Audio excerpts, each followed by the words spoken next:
Bienvenue sur Rebelle et Sensuel, épisode 60. Aujourd'hui, après 60 épisodes, voilà ce que je sais avec certitude sur le désir et le plaisir. Qu'est-ce que j'ai appris sur moi avant même d'apprendre aux autres? Ce que le système ne m'a jamais dit sur la santé féminine. Et ce que je sais avec certitude après tout ce chemin. Et tout ce voyage depuis octobre 2024 dans tes oreilles. Alors, on va parler de ça après l'intro. Bienvenue dans Rebelle et Sensuelle, le podcast où l'on explore ensemble les chemins de la sensualité, de la sexualité consciente et de la libération émotionnelle par le corps. Je suis Geneviève Bessette, libératrice de ta sensualité par ton corps. Ici, chaque semaine, je t'invite à ralentir, à ressentir, à oser descendre dans tes profondeurs. Parce que ta vérité, ton feu, ton désir ne se trouve pas dans ce qu'on t'a appris à faire, mais dans ce que ton corps a toujours su. On parle d'émotions tabous, blocage sexuel, héritage invisible et révolte douce. T'es pas ici pour faire semblant, t'es ici pour te retrouver. Et ça, c'est déjà une forme de rébellion. Alors aujourd'hui, c'est le dernier épisode de la saison 1 de Rebelle et Sensuel. On a travaillé beaucoup. Tu as appris beaucoup à travers tous ces épisodes-là. C'est sûr qu'il y a eu beaucoup de réflexions, beaucoup de mises au point. Et à force de te parler à travers ce podcast-là, ça m'a amené l'idée plus loin pour moi-même cheminer. Alors, merci à toi pour ton écoute. Ce que j'ai appris sur moi, et surtout dernièrement, ce que j'ai appris sur moi il y a à peu près un mois et demi, c'est quand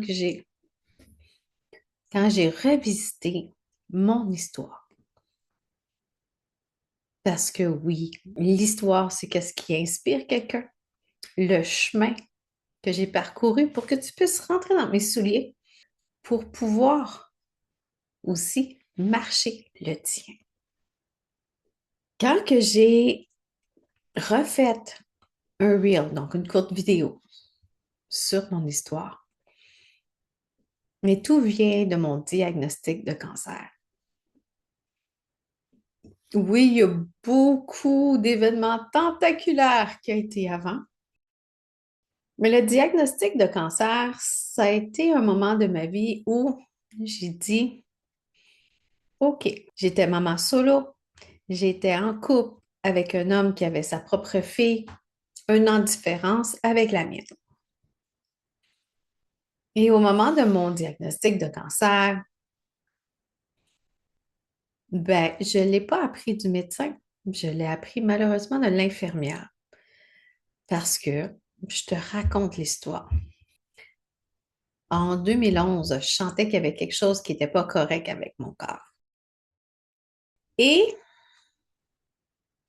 j'ai fait des prises sanguines. J'étais voir le médecin et la seule chose qu'il m'a dit, tout était normal, c'était juste du surmenage. Parce que oui, j'étais étudiante aussi à temps plein, en plus d'être maman. Ça a été difficile de dire, fuck, moi, je ressens mon corps, moi, je sais comment que mon corps est par cœur, puis toi, tu me dis, j'ai rien. Et un an plus tard, mon médecin m'a envoyé, suite à un pas test, m'a envoyé une requête en gynéco. Il me dit, si jamais ils ne t'ont pas appelé d'ici la fin du printemps ou début de l'été, fais-moi signe. Il dit, ne t'inquiète pas. Généralement, quand quelqu'un dit ne t'inquiète pas, il faut s'inquiéter. OK? Mais il a toujours refusé de me dire c'était quoi. Finalement, j'ai jamais été appelée. J'ai été 9 ans dans le système de santé et oui, il fallait que je tombe en deux chaises. Sauf que j'ai appris comment que la game se faisait. Je le rappelle. Il me dit, ben non, j'ai pas eu, non, il me rappelle, peu importe. On se contacte. Puis, j'ai dit, non, j'ai pas eu de nouvelles de la gynéco. OK, je vais envoyer ta requête de façon prioritaire, tout en me disant pas qu'est-ce qui se passait. Et c'est aux alentours du quoi, du 10 ou du 15 décembre de 2012 que j'ai eu une consultation en gynéco où ils m'ont fait une test, colposcopie, et c'est l'infirmière. Elle dit, ben, elle pensait que je le savais. Et c'est l'infirmière qui me dit, ben, je dis, je ne sais pas qu'est-ce que j'ai. Elle dit, tu as le cancer du col, mais on veut faire un test pour confirmer. J'étais toute seule dans la pièce. Et recevoir ce type de diagnostic-là, mais c'est crissement pas le fun. Puis je me rappelle très bien qu'est-ce que l'infirmière a dit. Elle dit, j'aime pas ça, annoncer ces nouvelles-là, mais c'est pas ma job habituellement. Il n'a pas fait sa job. Donc, j'ai passé décembre 2012 à stresser parce que sont en effectif réduit dans le laboratoire. Ça aurait pris 10 jours à peu près pour la biopsie. Ça a pris 3 semaines. Et finalement, ça a été confirmé que j'avais bel et bien un adénome in situ au niveau du col. Ils m'ont fait une première opération et une deuxième que j'ai voulu juste un an plus tard parce que je commençais un contrat de travail dans mon domaine. Bon, plus ou moins. Alors, travailler en laboratoire. Alors, imagine-toi ce stress-là d'avoir minimisé quelque chose d'importance. Puis, l'opération s'est bien été. Sauf qu'on ne m'a pas averti qu'il y a des conséquences à te faire enlever l'utérus ou avoir une chirurgie. Pense aux cicatrices et à l'insensibilisation que ça peut créer à l'intérieur de toi. Tu sais, ces femmes qui ont eu plusieurs avortements, des chirurgies dans ce coin-là, des chirurgies contre le vaginisme et tout ça, ces femmes-là, ben, ils ressentent moins parce que c'est rendu une cicatrice. Puis là, ben, ils ont moins de plaisir. Puis enlever l'utérus, mais tes intestins se déposent sur ton utérus. Et c'est là que je me suis dit, OK, j'ai une deuxième chance de vivre, parce que oui, j'ai eu mon congé pas longtemps après. L'enlever l'utérus était en prévention, puis mon cancer était dans le tissu. Fait que si j'avais pas eu le col friable, ben, je serais pas ici pour te communiquer ça aujourd'hui. Alors, ce cancer-là m'a donné une deuxième chance de vivre pour arrêter d'être une victime, faire le ménage de mes relations toxiques, de mon syndrome d'abandon de ma maman par 3 fois. La dernière fois, elle a choisi elle-même de partir. Puis finalement, ben, j'ai dû me réapproprier mon corps. Parce que les femmes, nous, on apprend à être généreuses et tout ça. Donc, on donne notre corps à peu près à presque n'importe qui pour avoir du plaisir, être aimé, être valorisé. Fait que fallait tout que je réapprenne comment ça se passait post-chirurgie parce que j'ai eu des conséquences. La sexualité n'est plus pareille. La pénétration, c'est douloureux. Puis là, ben, tu apprends que, OK, on va relâcher les muscles, mais tu n'es plus capable de recontracter pour ressentir quelque chose, que ce soit au niveau de tes doigts, au niveau d'un pénis ou quelque chose. Fait que là, j'ai décidé, OK, j'ai donné mon corps au système médical, mais il faut que je me le réapproprie parce que je suis capable d'en prendre mieux soin que le système médical. Et réapproprier ce plaisir-là, mais ça se fait par l'auto-plaisir, rétablir la relation avec soi-même. Alors, au lieu pour se réapproprier son corps, l'auto-plaisir, c'est une très bonne solution pour reconnaître c'est quoi tes freins, tes accélérateurs. Qu'est-ce que tu acceptais avant que tu ne veux plus accepter aujourd'hui? Puis arrêter de dire que la masturbation féminine est tabou.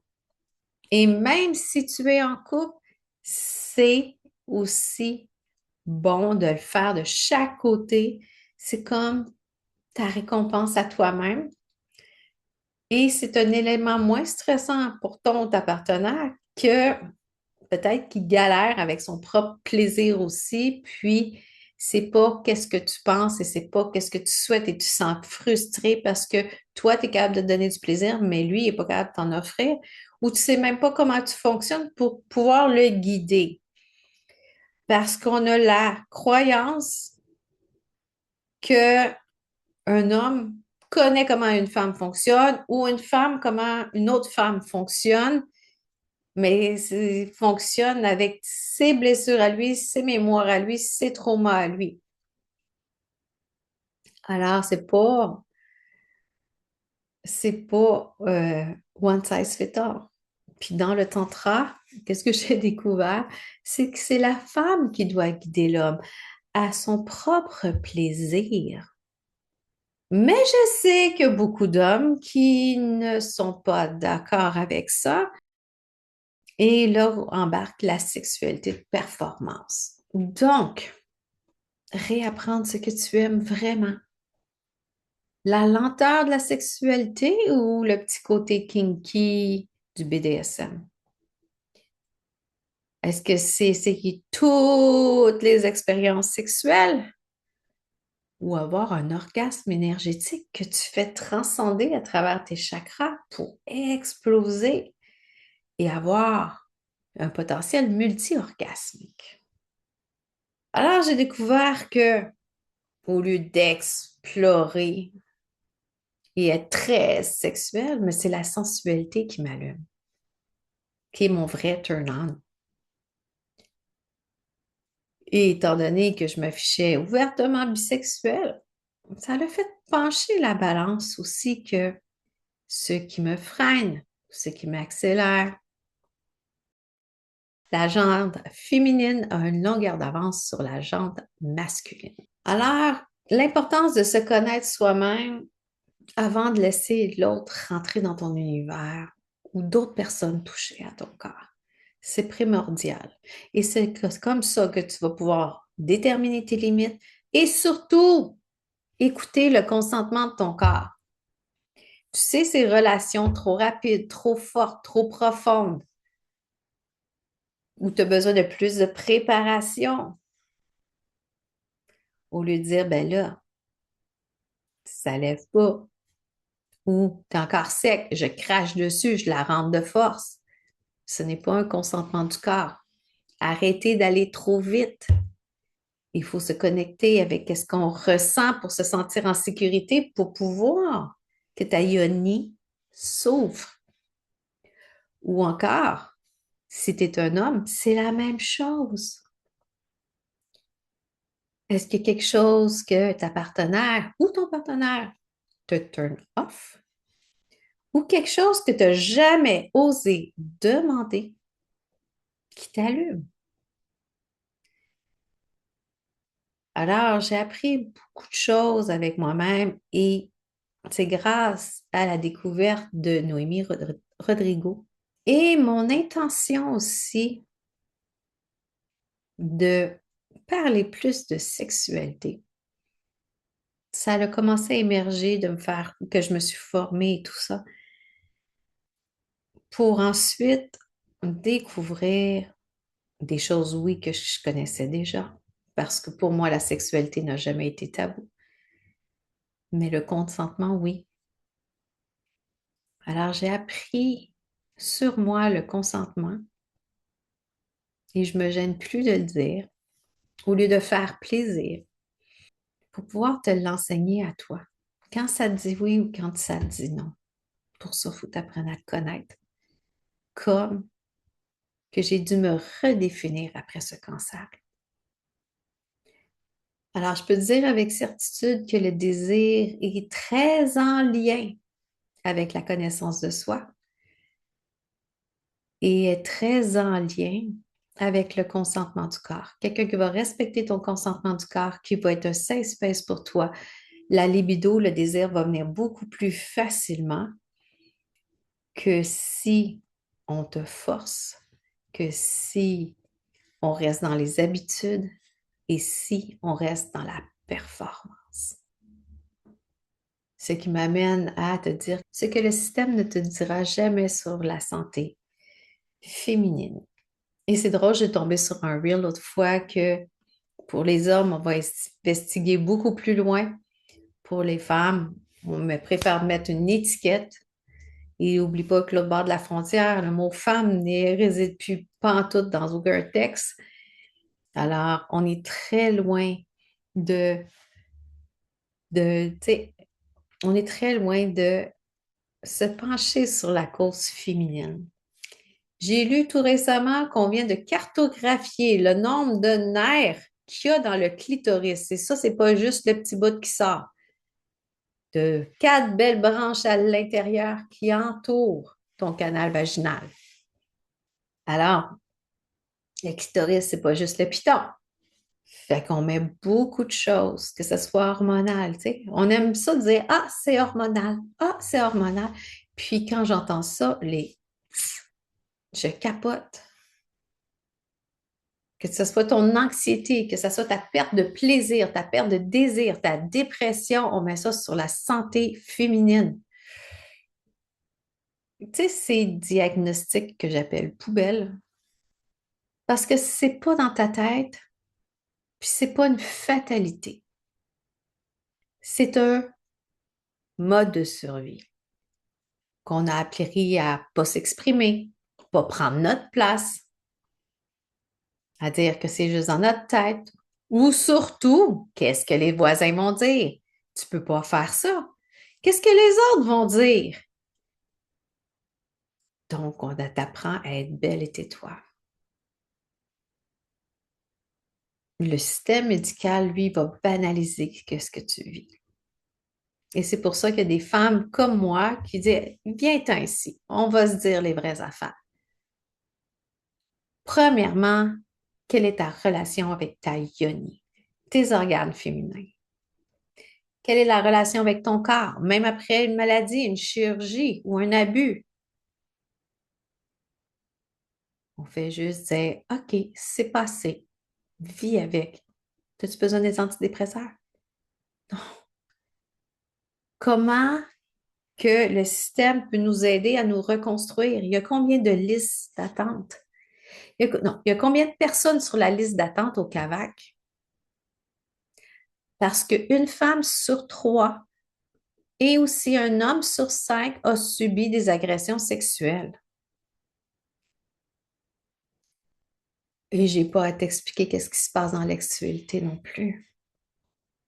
Puis en plus, les femmes ont tendance beaucoup à s'oublier et être dans le dévouement vers l'autre ou vers les autres pour avoir cette reconnaissance, être vue, entendue, reconnue, pour ignorer leurs propres besoins. Parce que le système dit qu'est-ce que tu vis, c'est pas important. C'est juste une étiquette. Ah, t'es juste anxieuse. Ah, t'as juste le côlon irritable. Ah, t'es juste en dépression. Oui, mais on fait quoi avec ça? Puis c'est ça que je veux te dire, on fait quoi avec ça? Parce que moi, j'ai refusé de rester dans la position de victime et j'ai dû chercher en Europe et aux États-Unis des solutions à mon problème de me réapproprier. On est où? Alors, tu t'oublies tellement dans tes rôles que tu oublies que tu es en vie, ici et maintenant. Tu préfères subir au lieu de vivre, servir au lieu d'exister. Tu sais, reprendre ta place, c'est pas un luxe. C'est pas facile parce que tu n'as pas appris à le faire. Mais c'est être entouré de femmes qui va te permettre de faire ce level up. Avoir d'autres femmes qui élèvent d'autres femmes avec amour, avec le terme, je pense, c'est sororité, avec soutien. Reprendre ta place, c'est une nécessité parce qu'on a besoin de toi pour qui tu es, pour tes talents, pour tes qualités, pour ton énergie et pour ta vitalité. Et pour ça, il faut que tu commences à vouloir te choisir et te reconnecter à toi. Et te reconnecter à toi, mais il y a deux façons que je peux te le suggérer. Initier l'activation à l'œuf de Yoni. Donc, travailler avec l'œuf pour pouvoir te reconnecter avec ta Yoni. Autant en libération, en tonification pour apprivoiser le plaisir. C'est un programme individuel où tu vas reprendre à travailler, ressentir qu'est-ce qui se passe à l'intérieur. Pas juste à l'extérieur sur ton petit piton, sur ton clitoris. Ce beau bourgeon. Apprendre à apprécier nos organes féminins. Et encore mieux, tu viens dans mes DM, tu viens dans mon courriel et tu dis, Jen, il faut qu'on se parle. Fait qu'on prend le temps de se parler. Si le système te laisse tomber, laisse-toi pas tomber. Ce qui m'amène au troisième point. Ce que je sais avec certitude après tout ce chemin. Après tout ce chemin, je peux te dire que même moi, au début de ce podcast-là, je ne m'assumais pas assez. Je suis partie de libératrice de la sensualité à accompagnatrice du plaisir par le corps. Parce que les femmes qui parlent de sexe, c'est vulgaire. Les femmes qui parlent de sexualité, c'est tabou. Les femmes qui parlent de sexualité sont des perverses et on me le dit. Tant mieux. Ça veut dire que toi, tu as un problème avec ça. Parce que moi, je suis bien avec moi. Mais il a fallu que au travers des 60 épisodes, que ça fait OK, attends, on va prendre un pas de recul. Ce que je sais avec certitude aussi, c'est le désir, que ce soit féminin ou masculin, parce qu'en coaching individuel, j'accompagne les deux. Mes programmes encore sont pour le féminin.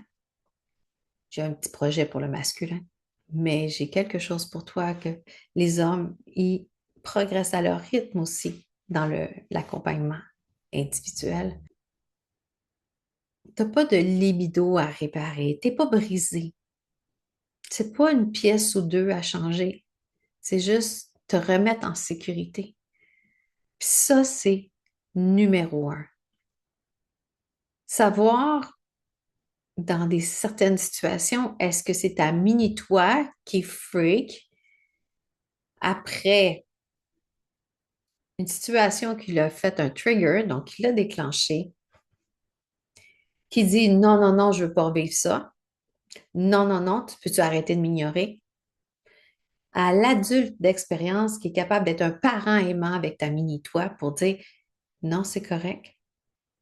Je vais prendre le temps de répondre au lieu que toi, tu réagisses. C'est d'apprendre que tu es parfaite comme tu es.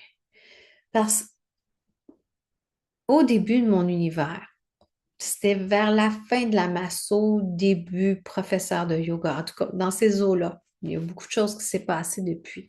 J'avais une phrase que je disais souvent, j'avais l'impression d'être en retard sur ma vie. Parce que ma vie a fait en sorte que j'ai vécu tellement, tellement de choses que c'est comme si on voulait me noyer, puis à chaque fois que je pouvais prendre une bouffée d'air, quelqu'un me recrasait dans le fond de l'eau. Et c'était l'impression que j'ai eue les 26 premières années de ma vie. Que ça soit des ruptures, que ça soit des relations toxiques, que ça soit de la violence physique, sexuelle, monétaire, ça lâchait plus. Et je te raconte ça pour dire, I've got you. Je suis là. Et la reconnexion à mon corps, c'est qu'est-ce qui a été le plus important dans ma vie. Ma formation de masso de 2002 à 2003. Non, je ne peux plus masser aujourd'hui à cause d'une douleur récurrente, mais ça, c'est causé par mon hyperlasticité. C'est pas causé par un trauma. Trauma physique, oui. Surutilisation, oui. Avoir trop été Mère Teresa aussi. Et ma formation de professeur de yoga qui m'a aidé à reconnecter à mon corps parce que c'est du trauma informed yoga. Prendre conscience de ton corps, pas juste faire la split puis être un pro de la flexibilité puis me tenir sa tête. Juste être moi. Alors, quand qu'une femme arrête de subir puis elle commence à vivre, là, ça change tout. On a besoin des femmes assumées. Si tu es une femme dévouée, tu es bien là-dedans parce que j'ai croisé quelqu'un, mais oui, mais moi, je suis bien à me dévouer à mes enfants, c'est correct. Peut-être que ce podcast va te travailler un petit peu plus tard, quand ça va te dire oui en dedans. Mais dans mon univers, je travaille avec des femmes et des hommes qui veulent arrêter de subir, d'être une victime, d'être submergés par justement descendre la tête dans l'eau à chaque fois que ça va pas bien, une situation puis une autre et tout ça, qui ont envie de prendre une grande bouffée d'air, sortir de l'eau et s'assumer comme qu'ils sont pour vivre leur walk de talk. Ça change tout. Ça change ton univers parce que les gens vont s'habituer à peser sur les mêmes pitons pour pouvoir te faire craquer, avoir de te têter te têter des faveurs. C'est pour ça que je fais ce travail-là. Parce que n'attends pas d'avoir un cancer ou une maladie dégénérative ou une maladie chronique ou tout simplement, malheureusement, une fin plus atroce. Parce que c'est ton temps maintenant pour pouvoir changer ta vie. Puis il n'y a pas d'âge pour ça. Ma cliente super fan que j'ai, elle a 70 ans. Et elle veut profiter des dernières années avec tellement d'amour et comme une femme assumée et assurée. Alors aujourd'hui, pour le dernier épisode de la saison, donc, voilà ce que je sais avec certitude sur le désir. Donc, je t'ai parlé qu'est-ce que j'ai appris sur moi au niveau du podcast, au niveau de mon histoire. Ce que le système ne m'a jamais dit et n'a jamais dit sur la santé féminine. S'il te plaît, mesdames, c'est pas parce que ton professionnel est une femme, mais les études, en tout cas, sont très restreintes, à moins qu'elle ait fait des études de son bord. Et ce que je sais avec certitude, après tout ce chemin, alors, je voulais faire un épisode beaucoup plus personnel pour te mettre à jour de tout ce qui se passait, de qui je suis, de mon univers et de mon univers rebelle et sensuel. Alors, si tu t'es reconnu quelque part dans cet épisode-là, il y a aussi l'activation à l'œuf de Yoni. Si tu dis, OK, on commence pour vrai avec l'œuf, qui est ton allié de réconciliation. Ça m'a fait plaisir de t'accompagner durant ces 60 épisodes-là. Je te promets, je reviens le 1er octobre. Alors, je te laisse consommer tous les autres podcasts que j'ai faits auparavant. 60, c'est du stock. Alors, si ça peut faire du bien à une amie qui veut apprendre à me connaître ou Qu'est-ce qu'elle vit? Ça ressemble à qu'est-ce que j'ai vécu, une ou un ami. Des fois, c'est des chums qui aimeraient ça, envoyer ça à leurs ex-blondes. En tout cas, c'est qu'est-ce qu'on m'a déjà dit. Alors, partage ce lien d'épisode, là, que ce soit sur Spotify, YouTube ou Apple Podcasts, pour que ne pas laisser cette personne-là toute seule, puisque je peux l'accompagner en tant qu'accompagnante en libération du plaisir par le corps. Alors, merci pour cette première saison et nous, on se retrouve le 1er octobre pour une prochaine saison. Alors, je te souhaite du bon temps, bonne écoute de podcast et tu peux me suivre sur Instagram, @genevièvebessette.sensualité. Ouais, ça n'a pas changé. Alors, à très bientôt et merci d'avoir écouté Rebelle et sensuelle. Merci d'avoir été là, belle rebelle. Si cet épisode t'a parlé, je t'invite à le partager à une amie qui en aurait besoin ou à laisser une note dans l'application que tu utilises. Ça aide vraiment le podcast à rayonner et à toucher d'autres femmes comme toi. Tu peux aussi me rejoindre sur Instagram pour continuer la conversation ou découvrir mes offres et ressources pour approfondir ton chemin. Et surtout, souviens-toi, s'explorer pour s'aimer pour se libérer. À très bientôt dans Rebelle et sensuelle.